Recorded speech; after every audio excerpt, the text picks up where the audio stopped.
Subscribe करें और bell दबाएं ताकि कोई खबर रह न जाए।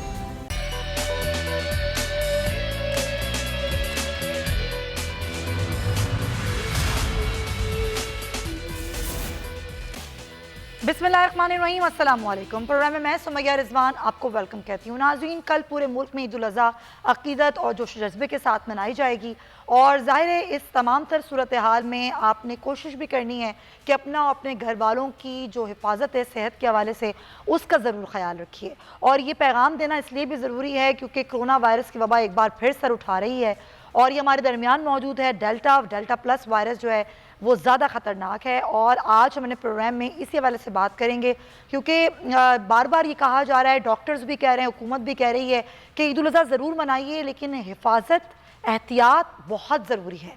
ये एहतियात अगर आपने ना की तो इस सूरत हाल में मुश्किल भी हो सकती है। तो खुशियाँ कम ना पड़ें, खुशियाँ मान ना हो और सब महफूज रहें, इसके लिए एहतियात ज़रूर कीजिए क्योंकि कई ऐसे भी केसेस सामने आए हैं कि वैक्सीन लगाने के बाद भी ये वायरस जो है उसने अटैक किया है और कहीं ना कहीं कुछ ऐसी भी इतलात मौसूल हुई हैं कि क्रिटिकल कंडीशन के भी बहुत सारे पेशेंट्स जो हैं वो मुख्तलिफ अस्पतालों में ज़ेर इलाज हैं। सिर्फ एक रोज़ में 1277 जो नए मरीज़ हैं और मुस्बत केसेस हैं वो रिपोर्ट हुए हैं और जो शरह है अभी फ़िलहाल वायरस की वो हो गई है 14.72% और हैदराबाद में जो शरह है वो 2.5% है और दीगर शहरों में वो अलग है। और जो चौथी लहर है कोरोना की ये बड़ी ख़तरनाक है। वायरस डेल्टा जो कि इंडियन वेरिएंट है ये बहुत नुकसान पहुंचा रहा है। अस्पताल भर चुके हैं, आइसोलेशन वार्ड्स भर चुके हैं। तो खुदारा इस चीज़ को अभी भी सीरियस लेने की ज़रूरत है और हमारा आज इस शो में इस बात को करने का मकसद भी यही है कि आपको अवेयर कर सकें और बता सकें कि एहतियात ज़रूर कीजिए। हमारे डॉक्टर्स हमारे साथ मौजूद हैं।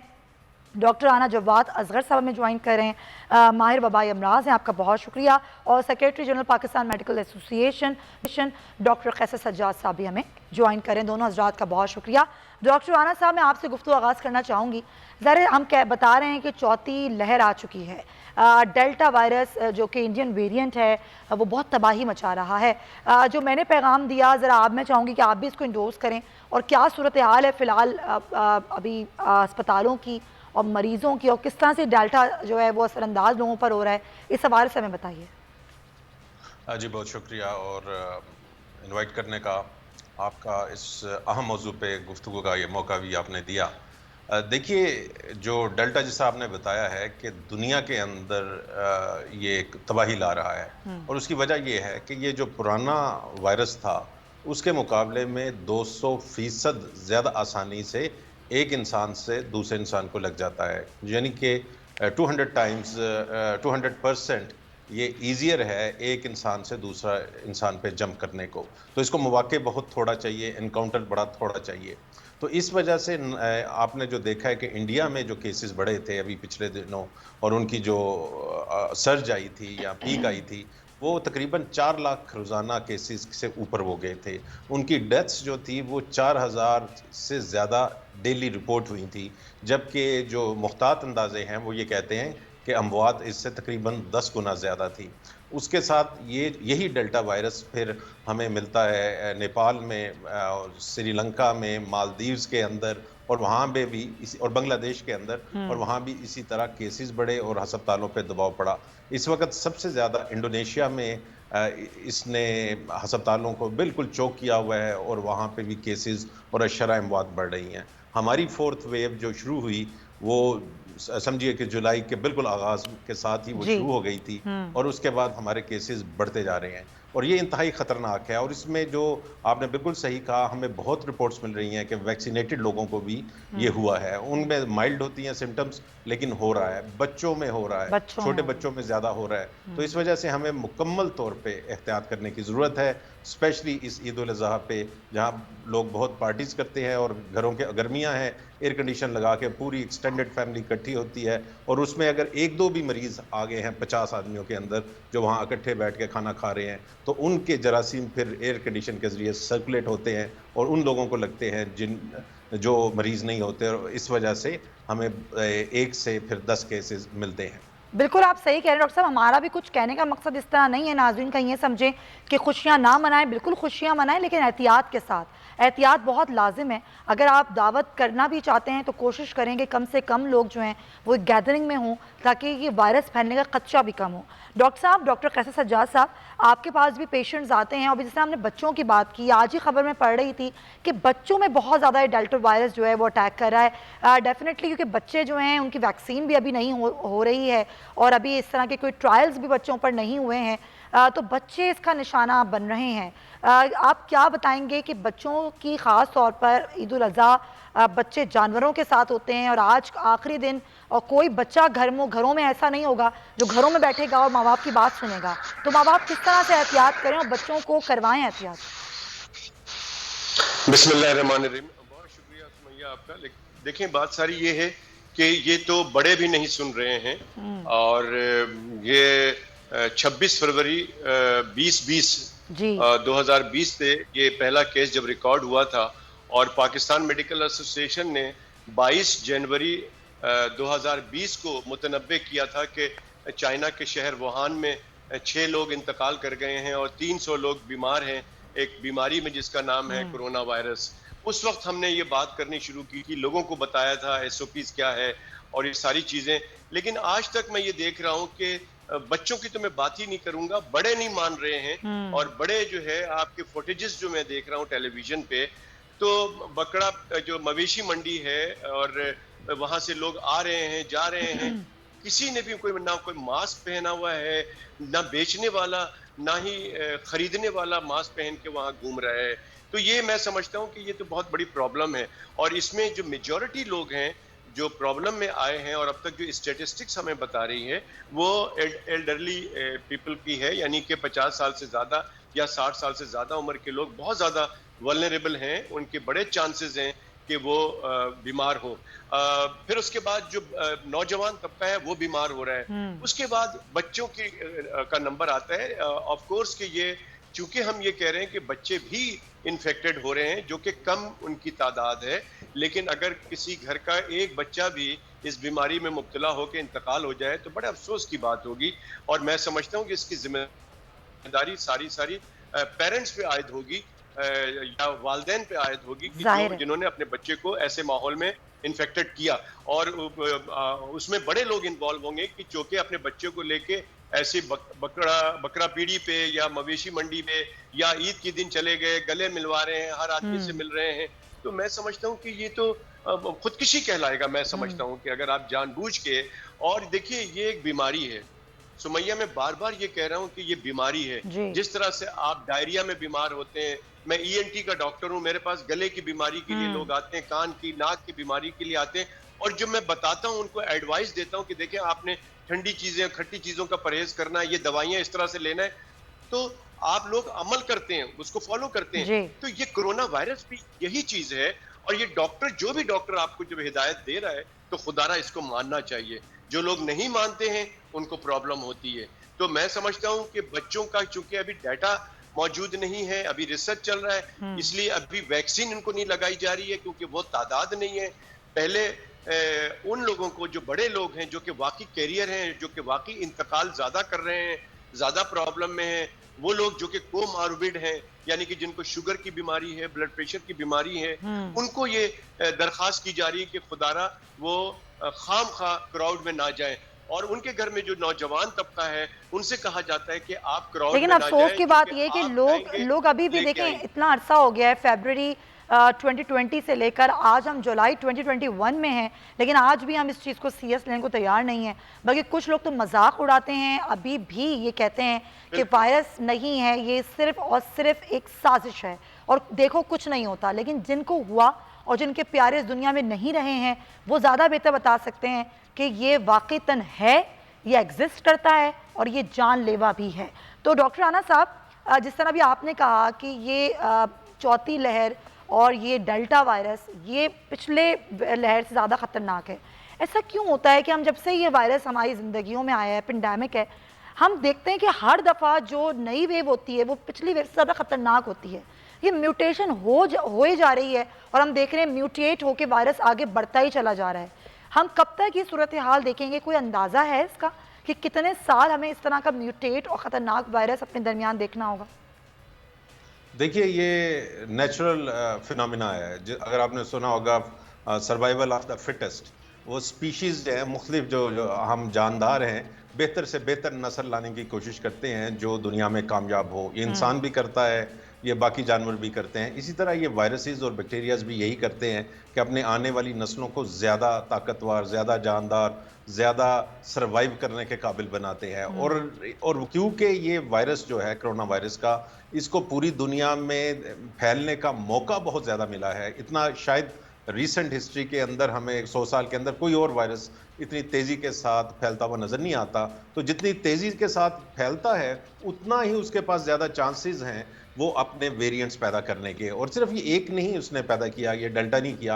आपको पता है कि पहले अल्फा था, जिसको आप कहते हैं यूके वेरिएंट था, साउथ अफ्रीका का था, इधर ब्राज़ील का था। तो इस तरह इसने आगे करते जाने हैं। इसका हल क्या है? हल यही है कि हम इसकी ट्रांसमिशन को रोकें।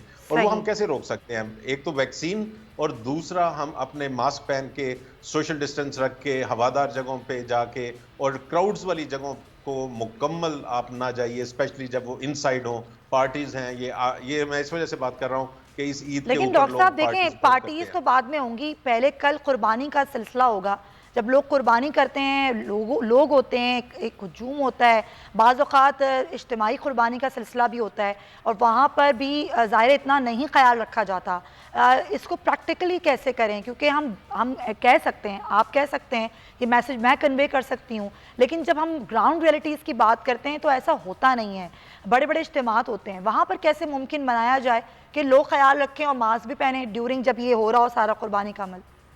देखिए, जब आप आउटडोर में हैं, काम है, तो आपका रिस्क कम है। तो अगर आप अच्छा। खुले मैदानों में ये सारा कुछ हो रहा है तो उसमें रिस्क कम है। और आजकल मास्क तो मैंने देखा है रेडियो पे 5 रुपए 10 रुपए का बिक रहा है। तो जेब में 2-3 मास्क जरूर होने चाहिए। आप खुद पहनिए, जो आपका कसाई है उसको पहनाइए, कि तो आप अपना रिस्क इंतहाई कम कर लेंगे आउटडोर के अंदर। प्रॉब्लम वो होता है कि जैसे ही वो गोश्त हुआ और वो कलेजी बननी शुरू हुई और घर के सारी जो एक्सटेंडेड फैमिलीज होती हैं वो इकट्ठी होती हैं नॉर्मली एक घर के अंदर, तो ये कल से ही शुरू हो जाता है कि हल्का फुल्का पार्टी वाला जो कह लीजिए मौसम, और वहाँ पे ही खतरा है।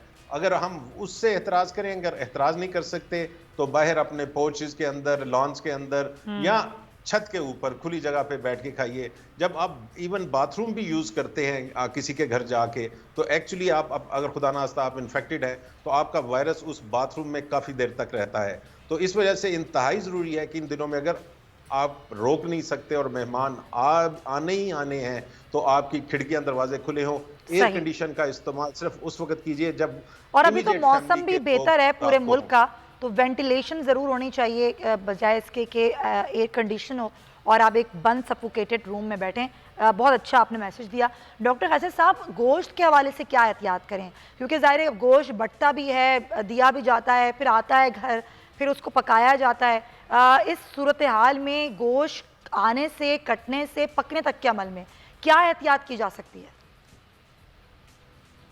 अगर आप पर्टिकुलरली कोरोना वायरस की अगर बात कर रहे हैं तो देखिए, एहतियात तो सिर्फ यही है कि कम से कम कांटेक्ट में लोगों से आए हैं।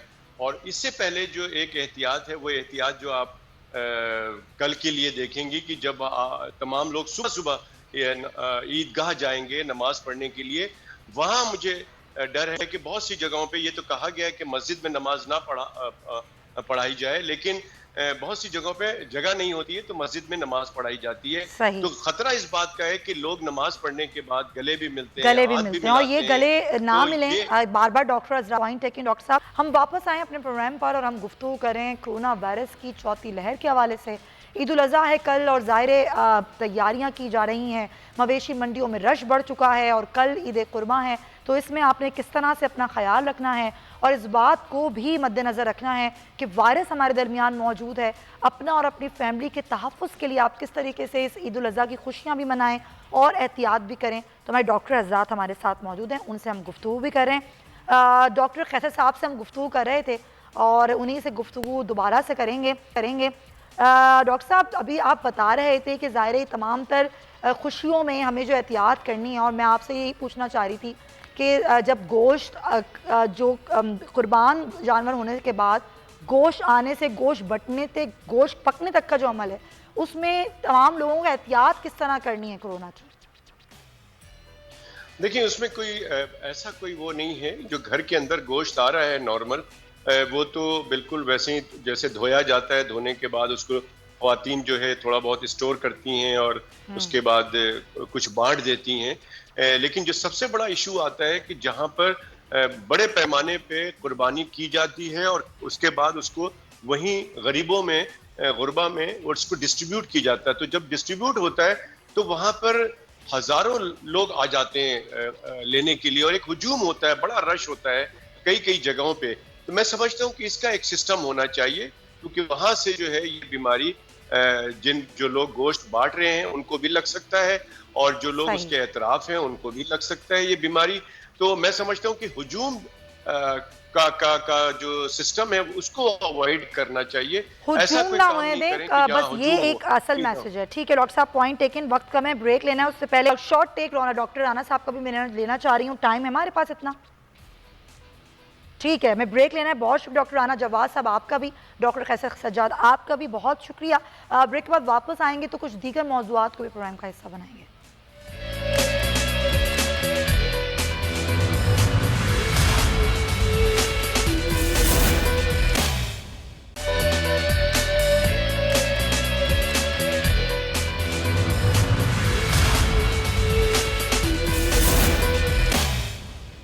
जी जनाब, वेलकम बैक। और अब हम कुछ बात करेंगे मवेशी मंडी की, क्योंकि आज आखिरी रोज़ है। ज़्यादातर लोगों की कोशिश ये होती है, उन्होंने पहले दिन कुर्बानी करनी है कि आज तो जानवर लेकर आ ही जाएं। और ज़ाहिर बारिश का भी मौसम है, कराची में हल्की हल्की बारिश 2 रोज़ से हो रही है। अब मंडी में क्या उतार चढ़ाव आया है? क्या जानवरों के रेट्स कम हो गए हैं या फिर बढ़ गए हैं? वो जुमला कहते हैं कि मंडी चढ़ गई है या फिर कम हो गई है। तो ये तमाम तर सूरत हाल भी हम आज जानेंगे और हमारे नुमाइंदे भी हमारे साथ अब मौजूद होंगे थोड़ी ही देर में। लेकिन ज़ाहिर सुन्नत इब्राहिमी की अदायगी के लिए जानवरों की ख़रीदारी जारी है। अभी हमने पहले सेगमेंट में अपने शो की यही बात की कि एहतियात ज़रूर कीजिए इस पूरी ईद उल अज़हा में, क्योंकि एहतियात करना लाजमी है। कोरोना की चौथी लहर हमारे दरमियान मौजूद है, बहुत शिद्दत के साथ है और बहुत सारे लोगों को निशाना बना चुकी है। 14 से ज़्यादा जो है 14% से ज़्यादा जो है वो ये शरह है अभी मुल्क में मौजूद है। तो एहतियात ज़रूर कीजिए। मवेशी मंडियों की कुछ सूरत हाल जानेंगे। फयाज हमारे नुमाइंदे हमारे साथ मौजूद हैं मवेशी मंडी से बराह रास्त, तो हम उनसे बात करते हैं। जी फयाज हमारे साथ मौजूद हैं? ठीक है, फयाज से हमारा राब्ता बहाल करने की हम कोशिश कर रहे हैं और हम उनसे बात भी करेंगे कि मवेशी मंडी में क्या सूरत हाल है, क्योंकि ख़रीदारों का रश बढ़ चुका है। कल भी पूरा दिन ख़रीदारी होती रही और कहीं ये भी सुनने में आया कि रेट जो थे वो गिर गए, तो कुछ लोगों को अपना पसंदीदा जानवर अपनी पसंदीदा कीमत पर मिल भी गया। लेकिन आज क्योंकि आखिरी रोज़ है ख़रीदारी का, तो अगर किसी ने बैल लेना है, गाय लेनी है या बकरा लेना है, तो आज तो उसने ख़रीदना ही ख़रीदना है। और अगर उसको अपनी मुनासिब कीमत जो कि उसने तय की हुई है अगर उस पर नहीं मिलता तो फिर वो क्या करेगा और व्यापारी का क्या मूड है। फयाज बुखारी हमारे नुमाइंदे में ज्वाइन कर चुके हैं। फयाज, मंडी की क्या सूरत हाल है? वो कहते हैं ना कि मंडी चढ़ी हुई है या फिर गिर गई है, तो आज आप क्या बताएंगे? मौसम ने कितना असर डाला है मंडी पर?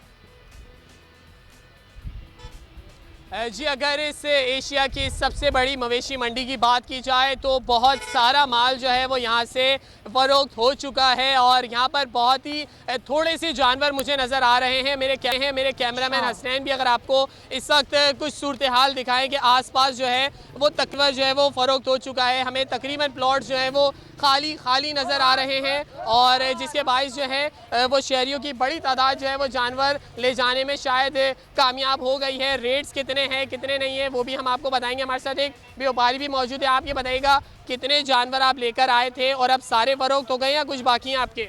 फ़रोख्त हो गए भाईजान, बाकी थोड़े 20-25 जानवर रह गए हैं। इंशाल्लाह ये भी फ़रोख्त हो जाएंगे, बाकी लेकिन 20-25 रह गए हैं। अच्छा, ये तो आप सही कह रहे हैं कि 20-25 जानवर में देख रहा हूँ। वैसे टोटल आप कितने जानवर लाए थे, कितने दिन पहले लाए थे? हम तकरीबन 25 दिन पहले लेके आए थे। 25 दिन पहले लाए थे। कितने दिन जानवर आपने रखे और यहाँ पे खर्चा कितना हुआ? खर्चा तो बहुत हुआ भाईजान, टेंट का वगैरह ऐसे समझो 10 लाख रुपया खर्चा हो गया है। 10 लाख तो मतलब आप बहुत ज़्यादा बता रहे हैं, हो सकता है इतना जानवर लिया भी हो। अच्छा आप ये बताइएगा आप कितनी देर से घूम रहे हैं और कितना खर्चा हुआ है? तकरीबन 1 घंटे से घूम रहे हैं और जो रेट है वो तकरीबन ये समझ लें 80,000 मिनिमम है और जिसके वो 1,20,000 इस वक्त बता रहे हैं। अच्छा 80,000 जिसके आप बता रहे हैं मिनिमम, वो कितने मन का जानवर होता है? छोटा होता है या उसके? 2, सवा 2, 2.5 मन का, 2 मन तक का जानवर जिसके 80,000 डिमांड कर रहे हैं। बिल्कुल आप सही कह रहे हैं। और अभी आप कितनी देर से घूम रहे हैं जो आपको जानवर नहीं मिला, परेशानी हो रही है? जी बिल्कुल परेशानी हो रही है, 1-1.5 घंटा हो गया तकरीबन हमें मार्केट में और 90% माल जो है वो बिक चुका है। तो मैं यही मैसेज देना चाहूँगा कि लोग जल्द से जल्द परचेज़ कर लें, कहीं ऐसा ना हो कि मंडी में माल ही ना बचे। Thank you. बिल्कुल। अब मेरे कैमरामैन हसनैन आपको इस जानिब अगर दिखाएं तो पूरा ही जो सब्जी मंडी का जो एक हिस्सा है वो खाली नज़र आ रहा है। दूर दूर तक प्लॉट जो हैं वो बिल्कुल मुकम्मल तौर पर खाली हो चुके हैं और जानवर अगर कहा जाए कि 85 से 90% जानवर फ़रोख्त हो गया है तो ये कहना बिल्कुल गलत ना होगा। और इस वक्त हम आपको मवेशी मंडी से बराह रास्त तो दिखा रहे हैं, नहीं लेकिन तो अगर फयाज इसके आप खर्चों तो जो की दिखा बात की रहे हैं जाए मुझे तो लग रहा है कि मंडी खाली हो चुकी है। अब वो जो लोग अभी तक सोच रहे हैं कि आज हम रात को जानवर लेने जाएंगे तो उनको तो लगता है मुझे बहुत देर हो गई है। यहाँ जरा व्यापारियों से पता करें कि इस दफ़ा क्या बहुत अच्छा रिस्पॉन्स आया उनको पिछली दफ़ा से, क्योंकि जिस तरह जानवर बिका है तो लग तो यूं ही रहा है कि पिछली बार से ज़्यादा जानवर बिक गया इस बार। अब ये तो कितनी इसमें सदाकत है कितनी नहीं हम किसी से भी जानते हैं। आप ये बताइएगा कि आप यहाँ पे जानवर लाए थे, पिछले साल के मुकाबले में ज़्यादा अच्छा रिस्पॉन्स है, क्या कहना चाहेंगे आप? पिछले साल से ज़्यादा है। अच्छा आप जो जानवर लाए थे वो एक दिन पहले सारे फ़रोख्त हो गए हैं, पिछले सालों में तो ऐसा नहीं होता था, क्या वजह? तो सही है अल्हम्दुलिल्लाह, कुछ जानवर बिक गए हैं, कुछ अभी हैं हमारे पास, अल्लाह करे ये भी बिक जाएंगे, आज रात को चले जाएंगे वापस इंशाअल्लाह। आज रात चले जाएंगे तो अपनों में ईद ज़रूर मनाएंगे। और अगर इन उस ओवरऑल अगर सिचुएशन मंडी की बात की जाए तो तकरीबन 7 लाख के करीब जो है वो जानवर इस मवेशी मंडी में आता है और हर जानवर से फी औसतन जो है वो 1800 रुपये एंट्री होने का पैसा लिया जाता है। जबकि ये 20-30 जानवर जो अंदरूनी पंजाब से शहर कराची आते हैं तो इस एक कंटेनर का किराया जो है वो तकरीबन 50,000 से लाख रुपए तक इनको लग जाता है। जबकि अगर यहाँ पर 20-30 जानवर ये खड़े करते हैं तो एक प्लॉट जो कि एक सराउंडिंग में जो इनको रेंट देना पड़ता है वो तकरीबन 1 से 1.5 लाख रुपए होता है। ये आम जनरल ब्लॉक सी में बात कर रहा हूँ। जबकि अगर VIP ब्लॉक सी बात की जाए तो वो 5-5, 6-6 लाख, 10-10 लाख रुपए के। ठीक, ये कुछ सूरत हाल। फयाज बुखारी बहुत शुक्रिया आपका। आप हमें बता रहे थे कि मंडी में आप कुछ ऐसी सूरत हाल है नाजरीन कि अगर आप अपने जानवर नहीं लिया तो शायद आपको मिले भी ना, क्योंकि मंडी 90% जो है वो खाली हो चुकी है। तो फ़ौरन आप निकलिए। अगर आपका ये प्लान है कि हम रात को बनाएंगे और फिर जाएंगे प्रोग्राम तो ऐसा कुछ हो नहीं पाएगा और फिर अगर जानवर मिले भी तो वो ज़्यादा कीमत पर आपको मिलेगा। तो अभी आप फ़ौरन निकलें और ख़रीदारी अगर आपको जानवर की करनी है तो एशिया की सबसे बड़ी मंडी में जानवर ख़त्म हो गए हैं नाजरीन, ये खबर है। तो अब ज़ाहिर है आज आखिरी रोज़ है और जिन लोगों ने कल ईद मनानी है, कुर्बानी करनी है तो उनको जानवर लेने जाना ही होगा। तो कुछ इस तरह की सूरत हाल थी और हमने आपको अपडेट किया। ज़ाहिर है ये करना ही बहुत ज़रूरी था। आगे बढ़ते हैं और अब कुछ बात करेंगे जो कुछ सूरत हाल बन रही है और पाकिस्तान अफगानिस्तान की सूरत हाल में जो फ़ायदा भारत उठा रहा है और जिस तरह का प्रोपेगेंडा कर रहा है। हम हालिया जो अफगान सफ़ीर की बेटी वाला मामला देखें या फिर दासू डैम वाली सूरत हाल, ज़ाहिर है इसके ताने बाने मिलते हैं रॉ से और सारी ये तमाम तर प्रोपेगेंडा और साजिश जो है वो भारत की है। साथ ही साथ जो एक और ख़बर कल आई जो इजरायली सॉफ्टवेयर इस्तेमाल करने के हवाले से थी कि भारतीय हुकूमत ने जासूसी के लिए एक इजरायली सॉफ्टवेयर जो था वो इस्तेमाल किया और इस पर ज़ाहिर कल भी हमने आपको खबर दी थी और ये सॉफ्टवेयर सहाफ़ियों और सियासतदानों के खिलाफ इस्तेमाल किया गया था और ज़ाहिर है इस पर आज शोर भी उठा खुद भारत में और वहाँ पर भी जो कांग्रेस थी उसने इसको शदीद जो है वो तनकीद का निशाना बनाया। इसी तमाम तरह सूरत हाल पर बात करने के लिए हमारे साथ मौजूद हैं दिफाई तजियाकार अमजद शुएब साहब। अमजद साहब बहुत शुक्रिया आपके वक्त का। सर सबसे पहले तो ये जो कल से जो एक खबर है इजरायली सॉफ्टवेयर इस्तेमाल करने की और लोगों की जासूसी करने के लिए जो भारत ने किया अब ये सबके सामने आ चुका है। ये शोर यहाँ नहीं बल्कि पूरी दुनिया में खुद भारत में भी उठ रहा है। भारत जिस तरफ जा रहा है और मोदी की जो एक अपनी एक पॉलिसी है वो जिस तरफ लेके जा रही है भारत को, क्या लग क्या रहा है आपको खुद भारत का अंजाम क्या होने वाला है? बिस्मिल्लाहिर्रहमानिर्रहीम। देखिए जहाँ तक पाकिस्तान का ताल्लुक है भारत के राज खुलते जा रहे, एक एक चीज जो वो पाकिस्तान के खिलाफ करता रहा वो आहिस्ता आहिस्ता खुलती जा रही हैं। पहले वो डिसेंफो लैब निकला, फिर अभी ये सॉफ्टवेयर भी आ गया। उससे पहले खुद जयशंकर कह बैठा कि पाकिस्तान को हमने ग्रे लिस्ट में खुद रखवाया है और प्रेशराइज करके FATF को। तो एक तो ये कि पाकिस्तान इखलाकी तौर पे मैं समझता हूँ कि आज सुरखरू है, दुनिया को कह सकता है कि जी ये ध्यान लगाता रहे दहशतगर्दी के या कश्मीर के मामले में, ये यही झूठ है जो आज आपको नजर आ रहे हैं। हमारी दुश्मनी में ये सब कुछ कर रहे हैं। असल चीज ये है कि इस जो भी सूरत हालत बन रही है ये कुदरत की तरफ से, इसमें हमारा कोई कारनामा नहीं। अच्छा। लेकिन इससे फायदा उठाना आज सिचुएशन में वो कारनामा हो सकता है कि अगर आज आप उस पर मेहनत करें और उससे फायदा उठाएं। ये पैगाम के दुनिया को ये बताना कि किस तरह भारत झूठ बोल के पाकिस्तान को इस तरह करता रहा, हमारे हर तरह का आप कह लीजिए कि बेशर्मों वाले काम उसने किया है, जिसमें हमारे लीडर्स की, हमारे फौजी अफसरान की जासूसी टेलीफोन सॉफ्टवेयर के जरिए भी। तो ये चीजें दुनिया के सामने लाना, दुनिया भूल जाएगी कि मफादात है ना भारत के साथ, तो वो उसको इतनी तवज्जो नहीं देंगे। लिहाजा ये हमें इसकी स्ट्रेटजी वर्कआउट करनी होगी कि हमें दुनिया। तो अभी आपको कोई स्ट्रेटजी नजर आती है पाकिस्तान की? वही जो आप बिल्कुल सही बात करें कि अब हमारा कारनामा यही होगा कि हम इस मैसेज को पूरी दुनिया तक फैलाएं। अभी तक कोई पॉलिसी, कोई स्ट्रेटेजी हमारी नजर आती है इस सूरत हाल में? नहीं, कोई स्ट्रेटेजी नहीं। अभी आप देखिए कि डिसेंफो लैब का किस्सा जो है वो कितना अरसा हो चुका है। अब उसमें दो बड़ी अहम बातें थी। एक ये कि भारत यूनाइटेड नेशन के सामने झूठ बोलता रहा, ह्यूमन राइट्स की ऑर्गेनाइजेशन वहाँ जाली NGOs को ले जाके तो उनसे स्टेटमेंट दिलवाई और पाकिस्तान के खिलाफ, आज़ाद कश्मीर और दूसरी जगहों पे बलोचों के खिलाफ जनाब ये हो रहा, वो ये किस्से चलाता रहा। दूसरी तरफ यूरोपियन यूनियन में भी उसने यही किया कि पाकिस्तान के खिलाफ झूठ बोला। अब ये पाकिस्तान को चाहिए था कि ये एक आप रिसर्च करते कि 15 सालों में भारत ने पाकिस्तान के मामले कितने झूठ बोले जिससे यूनाइटेड नेशन ने पाकिस्तान को कोई ना कोई सर्जनिश की या कुछ कहा। इसी तरह यूरोपियन यूनियन में हम फिर उन चीजों को लेके यूनाइटेड नेशन में जाते हैं और उनको कहते हैं कि जनाब आपकी क्रेडिबिलिटी क्या है? एक मुल्क आपको इस तरह झूठ बोल के बेवकूफ बना देता है और ये पूरी यूनाइटेड नेशन 15 साल तक बनी रहती है, तो पाकिस्तान इसके बारे में क्या हम जवाब दें आपके लिए? आप यूनाइटेड नेशन को भी डिफेंसिव पे डालते और यूरोपियन यूनियन को, तो वो कम से कम फिर भारत के खिलाफ वहां कोई एक्शन होता, कोई करारदाद होती कि भारत ने दुनिया को गुमराह किया है, गलत काम किया है।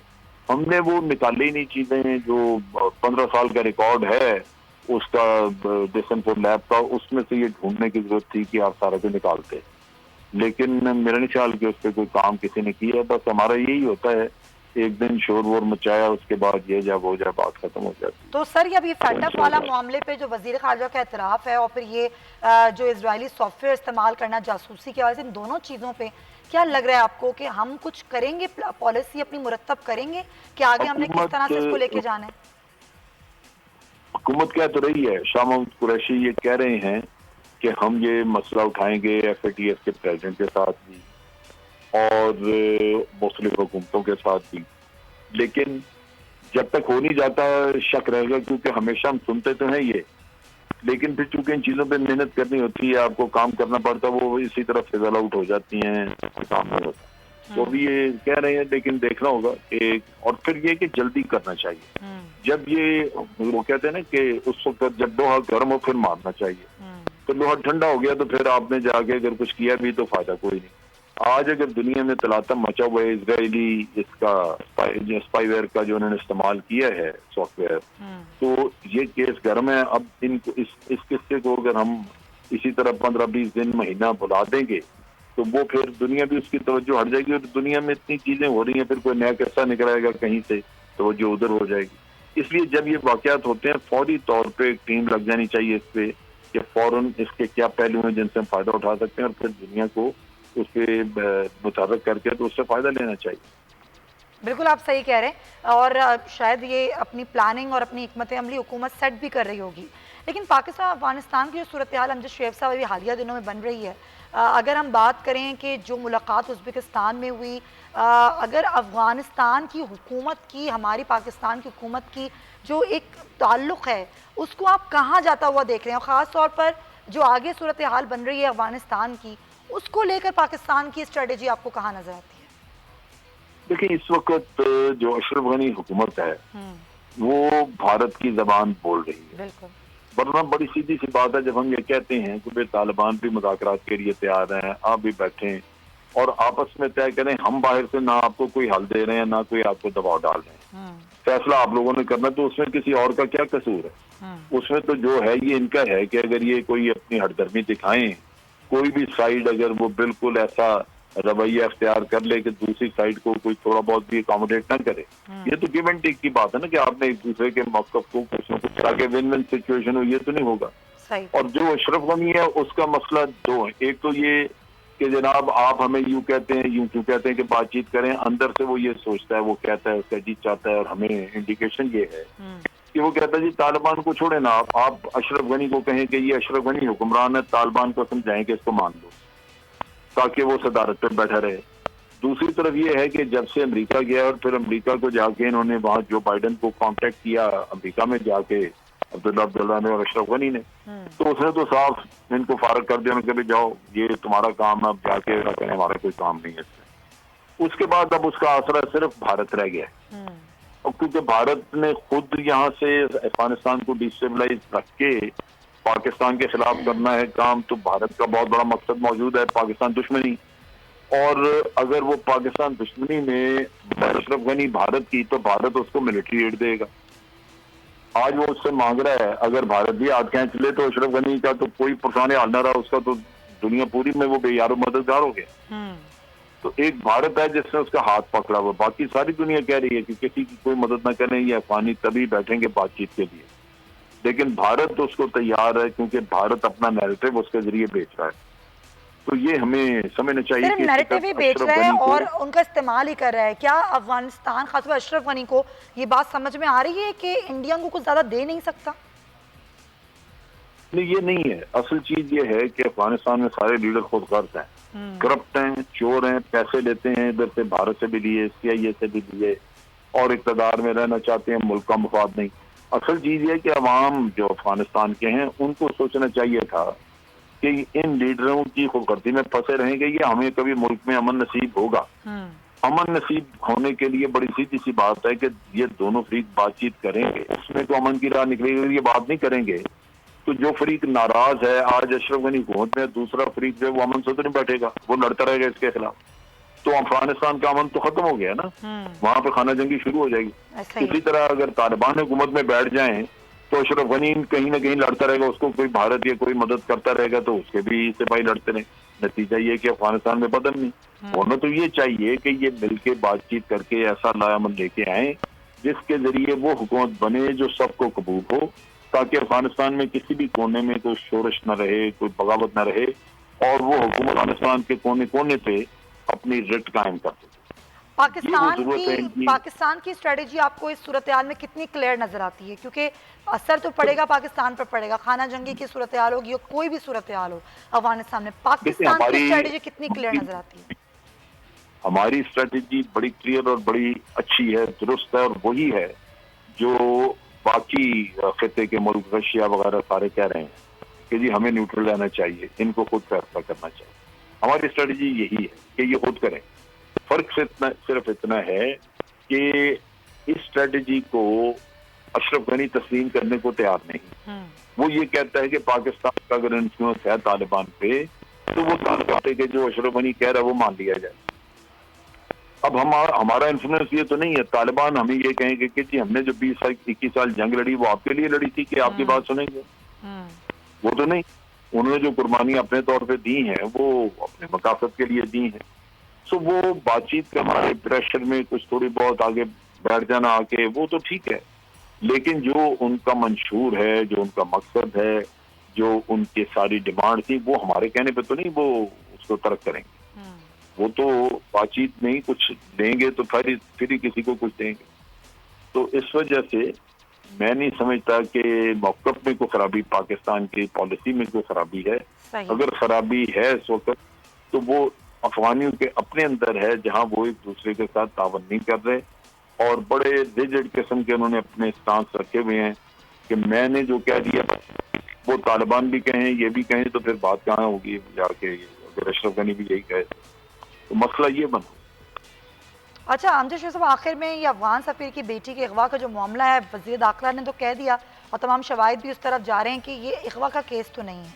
अब अफगान सफ़ीर का मुल्क छोड़ के जाना, अब हुकूमत ही कहती है कि वो आएँ और तफ्तीश का हिस्सा बने हो और उनकी बेटी, इस चीज़ को आप कैसे देख रहे हैं? है क्या मामला? देखिए, अभी तक दो चीजें सामने आई जो मैं समझ सका हूँ इसमें जी। एक तो ये है कि हम लोग ये समझते हैं कि शायद ये साजिश थी, इन्होंने साजिश तैयार की और लड़की ने भी वो रोल अदा किया जो साजिश के लिए अफगान एम्बेसी को चाहिए, जबकि मैं ये समझता हूँ कि ऐसा नहीं है। लड़की का जाती किसी से वास्ता, कोई बातचीत, कोई गपशप ये वो थी। अच्छा। वो उसके चक्कर में रही, वहां कहीं तो फसाद झगड़ा हुआ और फिर हराई तो उसने झूठ बताया होगा, क्योंकि वो फिर चीजें दुरुस्त बताना मुश्किल हो जाता वालिदैन को। तो वालिद ने फौरन ऑफिस को इतला दे दी कि जनाब बच्ची अगवा हुई है। अब जब सवाल जवाब शुरू हुए हैं तो वो चीजें नहीं आ रही, बहुत फर्क पड़ गया, बात कुछ की कुछ है। अफगान एम्बेसडर जो हैं उनको अब सारी बात का पता है, उनको अंदाजा है कि ये सब कुछ अब खुल जाएगा, क्योंकि नेचुरली उन्होंने घर में बच्ची को कहा होगा कि बेटे ये बात कोई भी दुरुस्त नहीं है, तो है क्या। अब जब बात उनको पता लगी तो मेरा अपना अंदाजा है कि अफगान एम्बेसडर ने अपनी हुकूमत को कहा है कि यहाँ पे सबसे बहुत एम्बेरसमेंट होगी, मुझे वापस बुला रहे हैं। अच्छा, सही। तो वो उसके कहने पे वो उन्होंने उसको वरना ये कोई मौका नहीं था उसको वापस बुलाने का, जबकि तहकीकात हो रही हैं और जिसके बारे में हो रही है, जिससे तावन करना है, उसी का तो होना यहाँ जरूरी है। बिल्कुल। मेरा अपना स्ट्रॉन्ग गट फीलिंग है कि ये अफगान एम्बेसडर नजीबुल्लाह रहील जो है, इसने खुद मजबूर की अपनी हुकूमत को कि मुझे फौरन वापस बुला लो। ये बिल्कुल आप कुछ इस तरह समझते हैं इस मामले को। बहुत शुक्रिया आपका हमारे साथ मौजूद थे। नाजरीन, प्रोग्राम का वक्त ख़त्म होता है, लेकिन जाते जाते आप सब लोगों को एडवांस में ईद मुबारक। अपना और अपने प्यारों का बहुत ख्याल रखिएगा और इंशाल्लाह कल आपसे ईद के स्पेशल शो से मुलाकात होगी। और मैसेज मेरा यही है कि इस ईद उल अज़हा में अपनी खुशियों में उन लोगों को भी शामिल ज़रूर कीजिएगा जो ये खुशियाँ मनाने कि अभी ज़ाहिर है वो नहीं मना सकते हैं, तो उन लोगों को अपनी खुशियों में ज़रूर शामिल कीजिएगा। अल्लाह हाफ़िज़।